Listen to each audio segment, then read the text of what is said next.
जाता है बिका हुआ पत्रकार, डरा हुआ विपक्ष और सोई हुई जनता देश को बर्बाद करने के लिए बहुत काफी है, इससे ज्यादा नहीं है। इसी प्रकार से अधिकांश मीडिया हमारे देश की जो कहना चाहिए मुद्दे उठाना है मीडिया को, वो नहीं उठाते करने जा रहे हैं। लगभग 20 करोड़ लोग प्रभावित हुए हैं, जिसमें 19 करोड़ लगभग सनातनी हैं और सरकार ने जानबूझकर, आप कहना चाहिए या भ्रष्टाचार कहना चाहिए, इस प्रकार से प्रभावित किया है। बात करते हैं आज बच्चों के भविष्य से लेकर किस प्रकार से लोग, गरीब मजदूर किसान अपने बच्चों को रात दिन मेहनत करके पढ़ाता है, किस प्रकार से उसके अंदर मजदूर किसान अपने बच्चों को कुछ बनाने की ख्वाहिश रखता है, किस प्रकार से बच्चे मेहनत करते हैं और सरकार के पास जब उसका एग्जाम आता है तो एग्जाम आखिर 100% क्यों शिक्षा माफियों के हाथ में चले जाते हैं और पेपर लीक हो जाता है।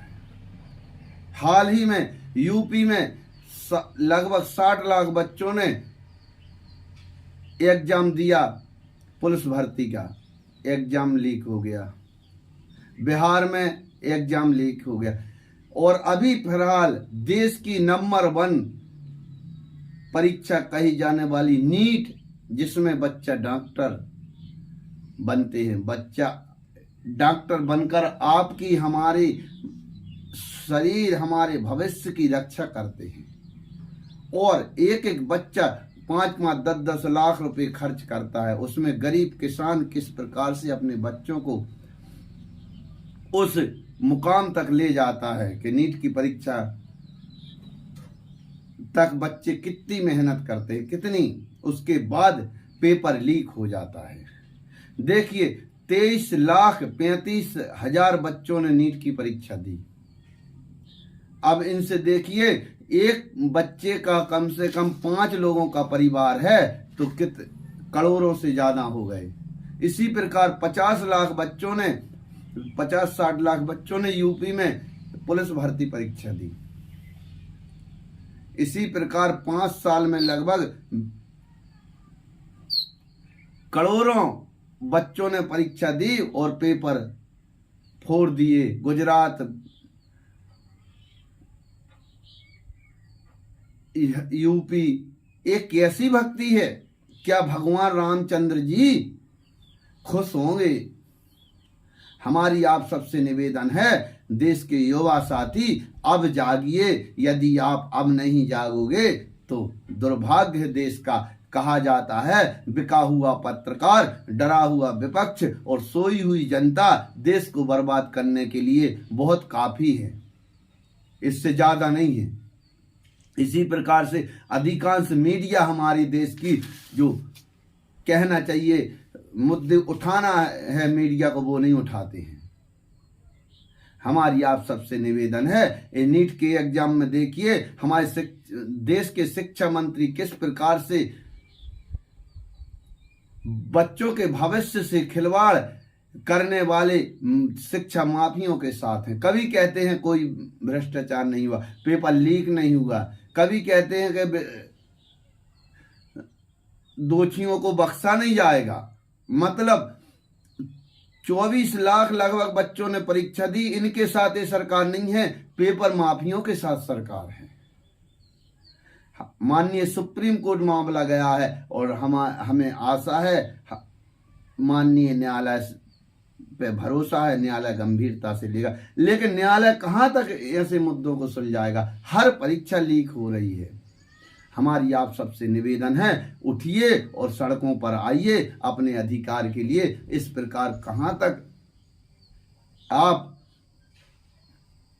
इस सरकार की तानाशाही, इस सरकार का भ्रष्टाचार बर्दाश्त करेंगे? वोट आती है जब ये कभी जाति के नाम पर, कभी धर्म के नाम पर, कभी मंगलसूत्र के नाम पर, कभी मुजरा के नाम पर, कभी भैंस के नाम पर ये क्या चल रहा है? क्या आपको अपने भविष्य की चिंता नहीं? अब देखिए इसके दुष्परिणाम क्या होना है। यदि कहा जाता है एक सीरियल के 60 बच्चा टॉपर आए हैं, एक सीरियल के, एक बच्ची गुजरात से फिजिक्स में 1 नंबर आया, जिसके नीट की परीक्षा में 719 टॉपर आई है। बात आपके भविष्य की है। यदि डॉक्टर पढ़ा लिखा बच्चा अपनी जो जिंदगी भर की मेहनत और पैसा लगाकर किसान मजदूर अपने बच्चे को पढ़ाता है और वह बच्चा मेहनत करता है, आगे वह सोच रखता है, आगे उसकी आशा रहती है कि हम देश की सेवा करेंगे, गरीबों के और मरीजों का इलाज करेंगे और अपने भविष्य बनाएंगे, अपने बाप मतारी को बुढ़ापे में उनका सहारा बनेंगे और देश की सेवा करेंगे। लेकिन ये जो पढ़े लिखे बच्चा हैं, यदि पेपर ए वास्तव में इस प्रकार से भ्रष्टाचार के हाथ चढ़ाया जाता है सरकार की सह में, और बिना सरकार की सहमति के पत्ता नहीं हिल सकता। ये आप भी जानते हैं ये कैसी सरकार है, कैसे देश की को विकास करेगी और विश्व गुरु और कहना चाहिए विकासशील विकसित देश बनाने को हमारी शुभकामना है। बनना चाहिए विकसित देश। क्या ऐसे बनेगा? अब देखिए जो डॉक्टर लायक है वह पेपर लीक होने से वह फेल हो गया और जो लायक बच्चा नहीं है वो पास हो गया। क्या वह आपके इलाज तो आपका करेगा, उदाहरण के लिए कि आपकी जिंदगी बचा पाएगा? इसलिए हमारी आप सबसे निवेदन है, इस सरकार को जगाइए और आगे भविष्य में इस प्रकार से पेपर लीक ना हो। हमारी बात यह नहीं है कि इस पेपर पूर्व से जिस प्रकार से आपके बच्चों के भविष्य के साथ खिलवाड़ किया जाता है, आगे हमारी आप सबसे निवेदन है कि आप आवाज उठाइए, ऐसे कृत्य ना हो और आपके बच्चों का भविष्य बन।